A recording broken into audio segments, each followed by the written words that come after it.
Hello, and welcome to Women Finding Clarity. I'm Pascale, your host and resident life coach. Before I introduce tonight's guest, who I know you're going to love as much as I do, I want to take a moment to address all the big feelings that are happening in the US right now. Post election and with Inauguration Day just a few days away, this is your reminder to be intentional with your self care. Turn off the TV and social media. Give yourself breaks from the inundation of all of it. No matter what side of the aisle you sit or lean, it's easy to find yourself tunnel visioned and closed off from the world, only to focus on the issues and the emotions. When that happens, you shrink down and you fold into yourself. You start to block out everything that's happening. It gets harder and harder to see what is good, kindness, love, all the beauty in the world. My advice is to go outside and breathe in the winter air. Take a walk. Feel the expansiveness of nature and let yourself start to feel expansive again. Notice the kindness of strangers and be sure to spread kindness to others you meet. Hold the door for people. Let someone out in traffic. Smile at the toddler in front of you in line and watch their face light up as they smile and wave back at you. This is the beauty in the world. And if you're hyper focused on politics, which is mostly smoke and mirrors, by the way, you just might miss out on all of it.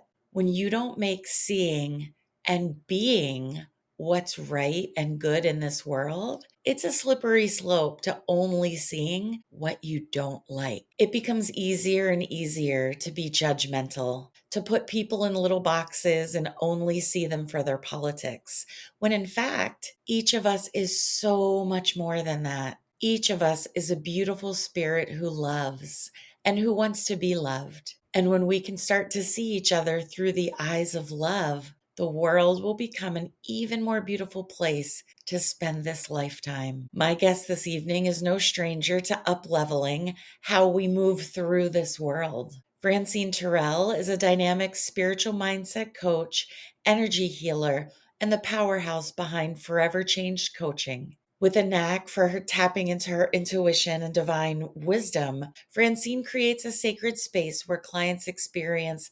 life-changing transformations and deep healing. She's all about guiding women through big ass up levels in their careers and their personal lives. Francine's unique approach combines her spiritual expertise with a diverse and expansive toolkit. This multifaceted approach ensures holistic growth and healing on all levels: mind, body, and spirit.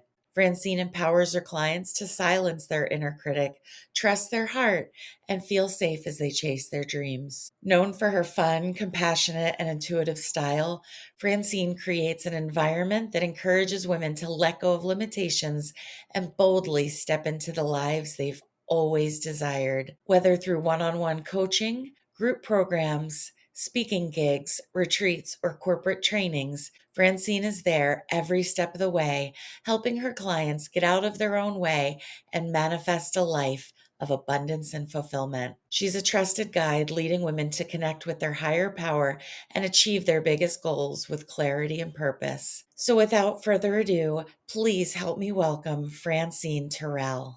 Francine, welcome to Women Finding Clarity. I'm so excited to be here. Thank you for having me. Happiest New Year to you. Did you do anything Same. fun for the new year to celebrate?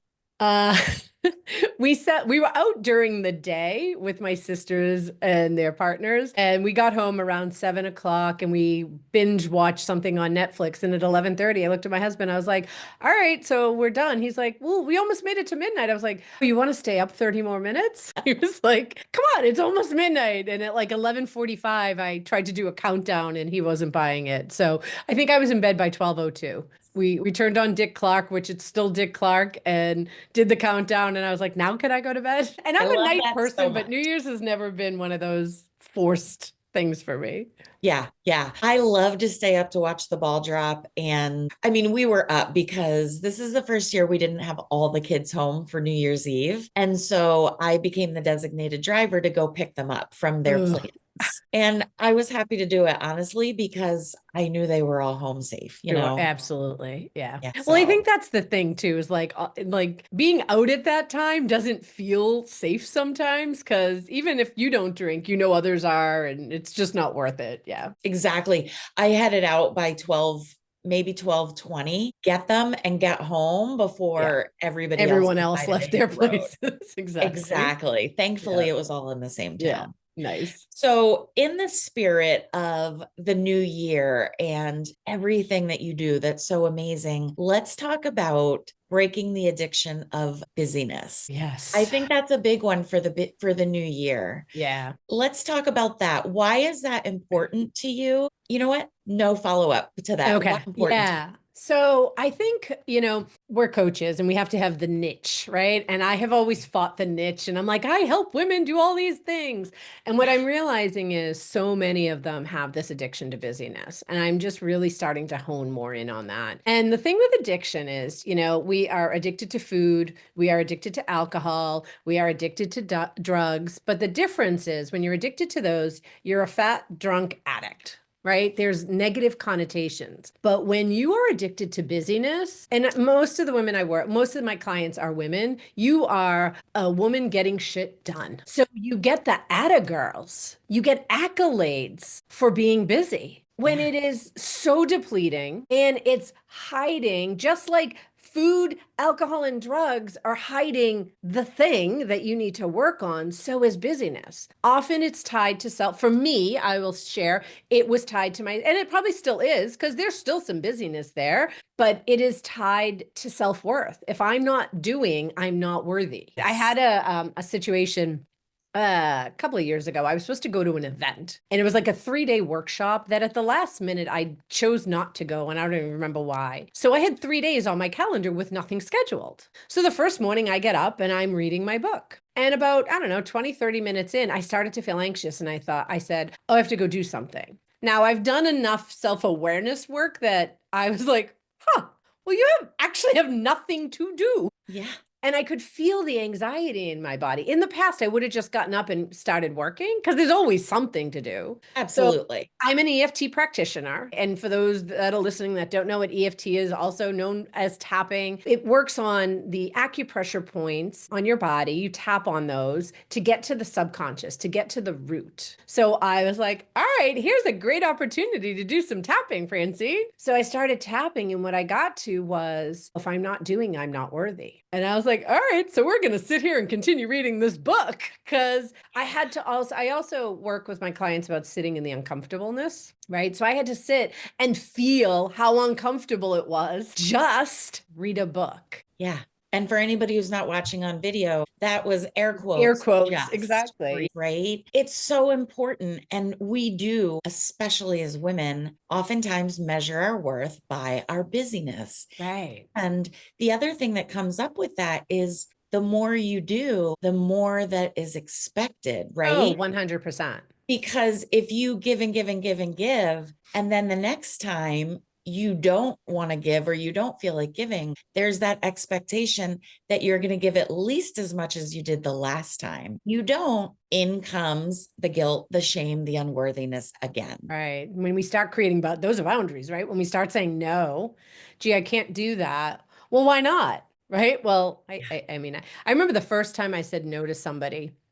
I'm also a hairdresser, and this was many years ago. This was the beginning of my journey. It was probably ten years ago. It was my sister's now ex-husband. It was a Sunday, and I had plans to do something. My husband had plans to do something, and I was going to stay home alone and just spend time with me. And he texted me and said, "Can I get a haircut?" And I said, "No, not today, but I can do it whenever." And then the text, "Come on, it won't take that long." And he was right. It wouldn't have taken that long. And I had nothing really planned. So I had to make a choice. I had to either be willing to be uncomfortable and sit in the discomfort of that no, or I had to just suck it up and cut his hair. Well, I chose to be in the uncomfortable. Nobody died, right? Like that's the thing is like we never allow ourselves to be uncomfortable to learn that we can actually survive it. It's just a Right. feeling. Nobody has died from being uncomfortable, Yeah. but we The so often don't. question, exactly. And the question is, what would have come up? What different kind of discomfort would have come up if you gave in and you said yes? Right. Well, That probably would have also had, would have been uncomfortable, right. resentment, right? Yep. Yeah, I would have said I was resenting him, Right. but really I was resenting myself because I didn't honor me. I didn't honor what I needed, what I wanted. Yeah. Yeah. Yeah. How do you walk a client through that? If a client is really having a hard time with, breaking free of the busyness and saying no, and what does that look like? I mean, obviously it's different for every client, but Sure. how do you help women find the balance between busyness and being fulfilled? Yeah. Oh, I love that question. You're right. It is different for every client. Sometimes it's as simple as taking 3 deep breaths. So if you can't give yourself 30 seconds or a minute, we got bigger problems. Yeah. Right. So often we have to start really small, right? Can you give yourself 10 minutes? Yeah. Right? Can you give yourself 5 minutes? Right? My, I'll share my sister because she won't listen to this probably. My sister, about a month or 2 months ago, she had such a bad UTI that they thought she did something to her kidneys. And I said to her, "What took you so long to go to?" I didn't have time. You didn't have time to take care of your own health, Right. right? Like her kids are 17 and 19. They don't need her for anything, right? Yeah. Like that, how we say that I don't have time. Mothers, and I don't have children, right? But mothers, oh, I don't have time. I don't have time. It's that whole put the oxygen on you first. Because if you're not taking care of you, you literally can't take care of anyone else. That's right. So we have to, sometimes it's just the awareness. Sometimes it's getting someone to say it out loud and go, huh, yeah, I guess that does make sense that my health is more important and I'm more important, and right? Yeah. Because we don't even see it. I have been on my own little healing journey the last year. I had my hip replaced last October and my knee replaced this past October. Ouch. Right. So I haven't had a whole lot of time to do a lot this year. And I've had to sit in that discomfort of nothingness, Yeah. right? Of what's my purpose? What's my value? And working through some of those really dark days of like, oh my God, I can't watch another Netflix series or I can't, right? But here I am just sitting here relaxing and healing my body so that I can then show up for my clients, so that I can show up for your listeners, right? Because if That's I'm not right. taking care of me, I could not have done these 2 surgeries 10 years ago. I would have lost my friggin' mind. So interesting because 10 years ago you were younger and you would have healed faster and Right. right? But the sitting part would have driven me crazy. Wow, Like, look at you go. yeah. Look I at mean, your self-development. because I've learned like I need to take care of my body. My body is in this shape because I spent many years without the number not taking care of it and just pushing past the pain, right? Because I had shit I had to do. That's right. I look Oftentimes at for other people. I love Facebook memories, but it makes me cringe when I look at memories from like 11, 12, whatever, 13, however long Facebook. Today I was really productive. Like I used to post on Facebook how productive I was because that was a Wow. badge of honor, Yeah. Yeah. right? I will tell you, I know you said that you do not have children. I do. And that also becomes a badge of honor as a mother, being Sure. busy Yeah. and, being able to get all the things done. And I remember when my kids were younger, they're young adults now, but when they were younger, very young, I was having a conversation with my dad, and I said something about not being able to get the housework done, or the house isn't clean, or I can't keep up something. And he said, "Well, I don't understand why you can't. Your mother had no problem getting it all done." And I said, "Well, I guess she was just better at it than I am." Ouch. It immediately put me on the defensive and made me feel unworthy. Yeah. It immediately made me feel resentful because I wasn't enough. But when I was able to just step back from that comment, really what's underneath of that is that's all I know.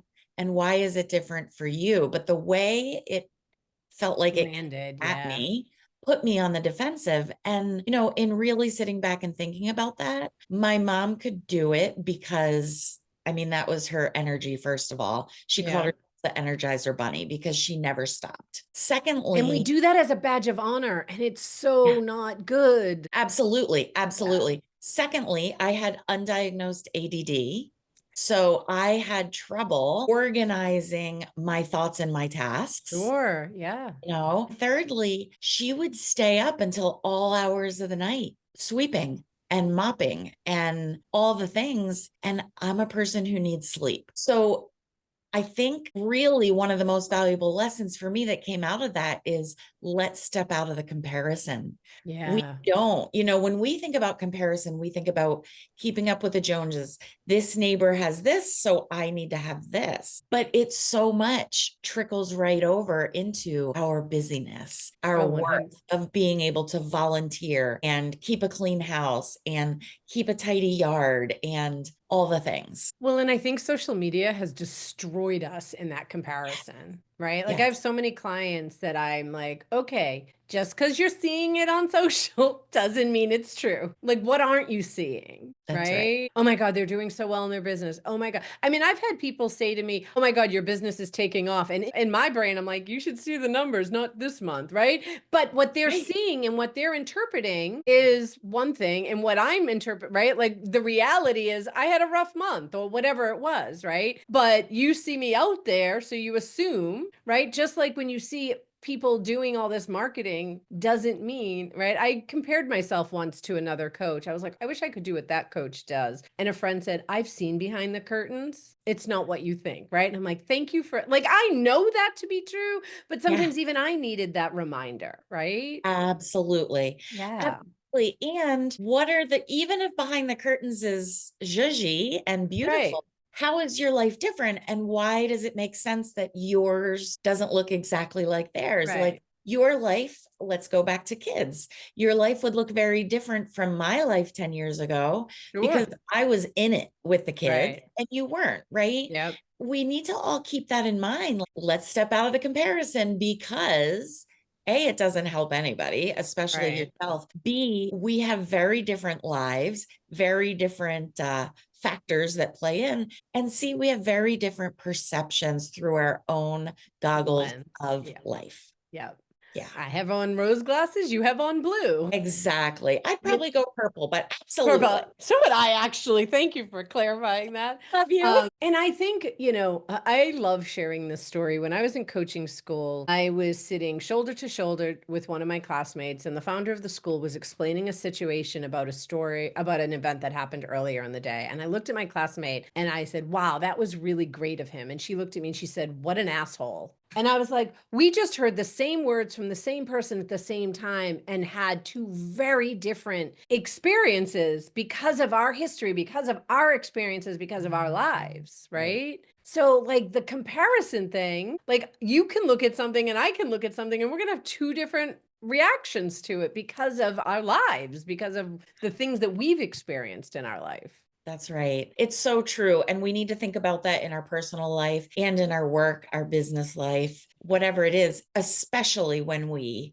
feel like, what an asshole. Remind yourself to pause and say, would my feeling be different if I was looking through a different lens? Well, I also would even add, I believe what we see in others is a reflection of us, right? Amen, So if you're sister. calling that person an asshole, then you need to look at where you're an asshole. And I worked for a woman many years ago who was very dismissive with people. Like the way she treated people was horrible. And it triggered the shit out of me every time I saw her do it. I was really clear on knowing that I didn't treat others like that, but I also knew that if I was having that much of a reaction, there was something there that I needed to look at. So I was driving home one day and I was like, okay, what is this? And I'm like, hands on the steering wheel. For those of you that can't see, I'm like gripping a steering wheel. And I had what I would refer to as a spiritual sucker punch. I dismiss me. So I knew I was clear that I didn't dismiss others. But what it was I dismissed me. Once I worked through that and cleared that with me, I never saw it again in that woman. The next time I saw her, she was like, "Hi, Francine. How are you? How was your weekend?" Like, we were like BFFs. Wow. He did not change. She still did the same thing with the people, but my trigger wasn't there. And that's why doing our own work is so friggin' important, Yeah. because it's so easy to blame everyone else when it's Yeah. never about the other person. Ever. Yes, ever. Even if it feels like it's about the other person, yes, it could be about ourselves. And other ways it could be about yourself is I need better boundaries, right? Yeah, I need to use my voice. right. So it does always come back to ourselves, whether we recognize it or not. Right. I had a client a while ago. We were working together, and she shared that whenever she asked her husband to do something, he would roll his eyes and it made her feel a certain way. And I was like, okay, so let's just look at this from a different perspective. Could it be possible that he feels shame and guilt that he hadn't done it the first time? And she was like, that shifted so much for her. Like every time like now she real, because just because you're having the emotions, he is too. He just may not be saying it the way that you do. But that Right. shifted for her because now she just looks at it differently when she owns how she shows up and how she speaks, but she's aware of how her words aren't, his response isn't necessarily about her. It's about Right. his own stuff. Yes. And how could she show up differently? How could she use different words Right. And meet that's what him she's where he done. is? And that's what Um, she learned. She's like, oh, okay. I'm more aware of how I ask and how I show up so as to not, he has to do his work to release his triggers, and that's his journey. yeah. But I think in relationship, there's me, there's you, there's us, Yeah. right? Like Yeah. I always say to people, like, their response is not your responsibility, but you still have a responsibility in how you show up in the relationship, whatever kind of relationship it is, right? But when people say he made me feel bad or she made me feel bad, I'm like, actually, Yeah. nobody can really make you feel bad, right? Like you That's have to right. look inward to see why you're responding the way that you're responding. So beautifully said. So true. Excuse me, whether it's our own busyness, our spouses or partners' busyness, we want all the things done. I very quickly, I know this about myself, can go into overwhelm, Oh, right? Because yeah. the to do list, once I start writing the to do list, it feels like it's never ending, right? Yeah. So let's talk a little bit about getting out of the overwhelm because Yeah. if we want to step away from our busyness being our worth, along, the partner to busyness is overwhelm. So how Yeah. do we step out of overwhelm to enable ourselves to be less busy? Yeah, great. Great question. I think one of the things to recognize as humans, you're always going to have a to-do list. Thinking that you're going to get through your to-do list is setting yourself up to fail. I learned something 100 years ago in a time management workshop back in my corporate days. If it's in your head, get it on paper. Like get it out of your brain. So I have this running list, right? Here, for those of you, it's an entire sheet of paper. I don't even know what's on this, but it was in my brain at one point. And Yeah. I may or may not, like I'll redo it and I'll look at it. And I might say, I'm going to do these two things today. Or, you know what? This is no longer important. But getting it out of your brain is like key. Yeah. One of the things I also do is I bring my clients through, I have a workshop called How to Do More by Being More. And Mm, I did it at a summit, and I do workshops on it. And I have a video that I share with my new clients that it brings them through this exercise on who are you being? So my top beings are connections, fun, and enthusiasm. So I know I could sit here and talk to you until it was pitch black out because it is connecting, it's fun, and I can be enthusiastic. When I have to pay bills, I want to poke my eyes out. Now I know that I have to pay bills or they'll shut the lights off, right? But bringing who I be to what I do also is a way to keep that overwhelmed. Like, all right, what are the fun things? Because I think it's having both, right? The things that you have to do, and I hate using the word have to, but the things that, need to get done and the things you want to, and find that balance. Because if we're all work and no play, right? Remember The Right. Shining? It doesn't end well, right? So we can't be all work and no play. So it's A, getting it out of your head and on paper, but that doesn't mean you have to get through the list. Because then what I do, I put it all on paper, and then at the beginning of the day, at the beginning of the week, I look at the list and I go, all right, here are the 3 things that I want to get done today within reason. Right. Yeah. And even the other thing I would also invite people to do, because I hadn't done this in years and I just did it recently. I'm in a mastermind and we met in person at the in December and kind of mapped out our year. And I came and I was like, here's everything I'm going to get done this year. And one of them said, hey, Francine, being the coach of busyness, that feels like an awful lot. Have you thought of doing a time study?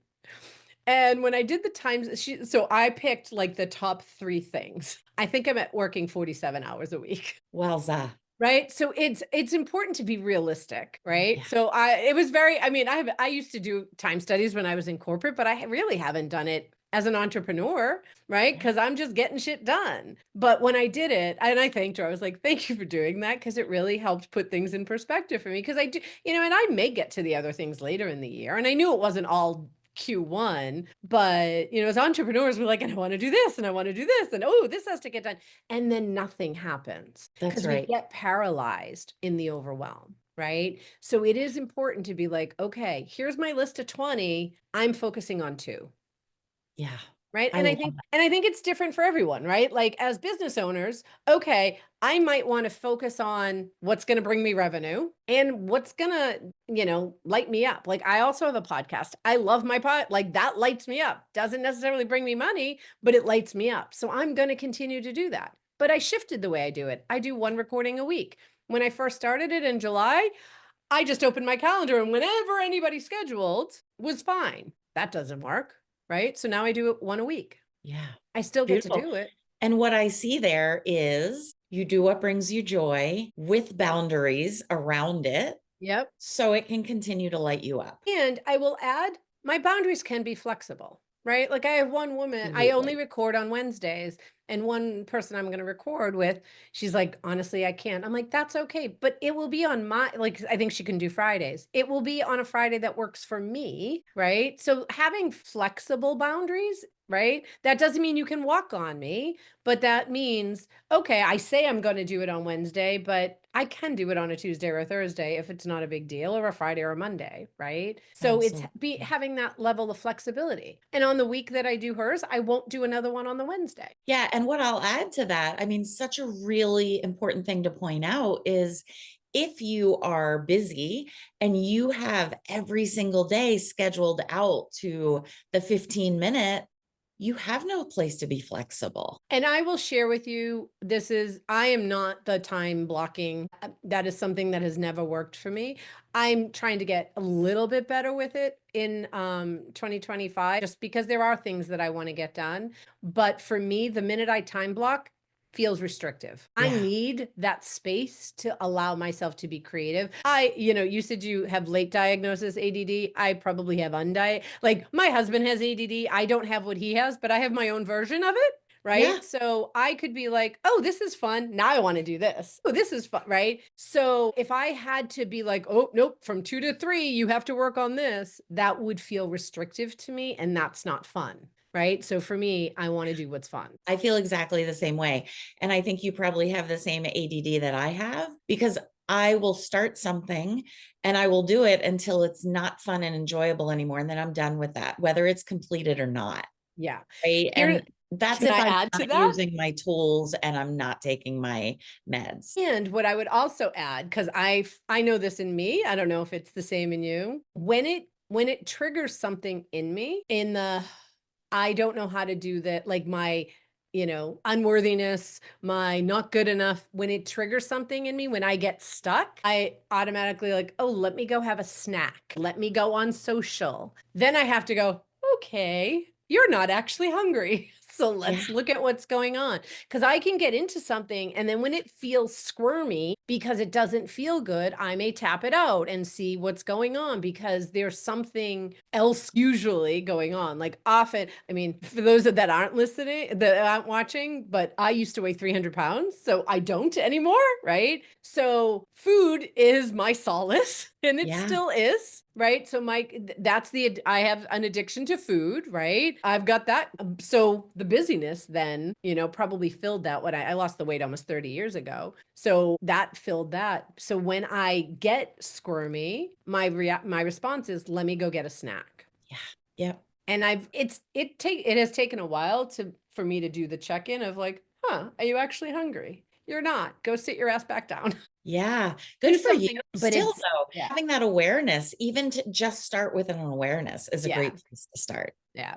It's amazing. And So we've used words in this conversation like niche and purpose and joy and all the things. Let's talk about, in our life of busyness and not knowing our purpose or our niche or how to even find our joy. What do you say to someone who feels very far away from ease or fulfillment right now? What's the first step to encourage them toward living the life of purpose, the life that they're meant for? so I think you already answered it. It's awareness, right? It's Mm, actually just starting. Often clients come to me because they want to work on their business or they want to work on their relationship or the thing. And while that's here, we start looking at the other things. yeah, Right. And that's, a lot of that is through questions. I have an intake form, they answer questions and then questions that I ask them that they're like, oh, I didn't even know that was there. I had one client recently who she's like, I don't always remember things when I'm at work. People say they had these conversations with me. I was like, oh, sweetheart, you're not in your body. Right. Like I need you to just get in your body. And she was yeah, like, so we did a thing and she was like, oh, that feels interesting. Right. So like, it's this level of awareness that, change comes with awareness. And I don't fault anyone for not changing if they're not aware of their actions or behaviors. Right. that's Or right. their responses. And, often I'll have clients that have these big breakthroughs and they're like, now what? I'm like, nothing. You just go live in your life, right? It's not like the sky opens and the angels come down and go, good job, But Francine, we want right? that. Yeah, of course. But it really does start with just awareness and curiosity, Yeah. right? Like me with that boss, like, why does she trigger me? Like, what's going on in me that is having that response? Yeah, so beautiful. And giving yourself the time away from the busyness opens up that energetic space for the awareness. 100%. My conversation with Francine was so heart centered and inspiring that we kept chatting and chatting. So I'll save the second half of our inspired conversation for next week. If you'd like to continue the conversation now, hop into our private Facebook community, Connection and Clarity, where you can find and be in community with other supportive and inspiring women from around the globe. As always, thank you for spending time with me. And remember, life doesn't come with a roadmap. So let Women Finding Clarity be your compass, where clarity, confidence, and joy are always within reach. Good night.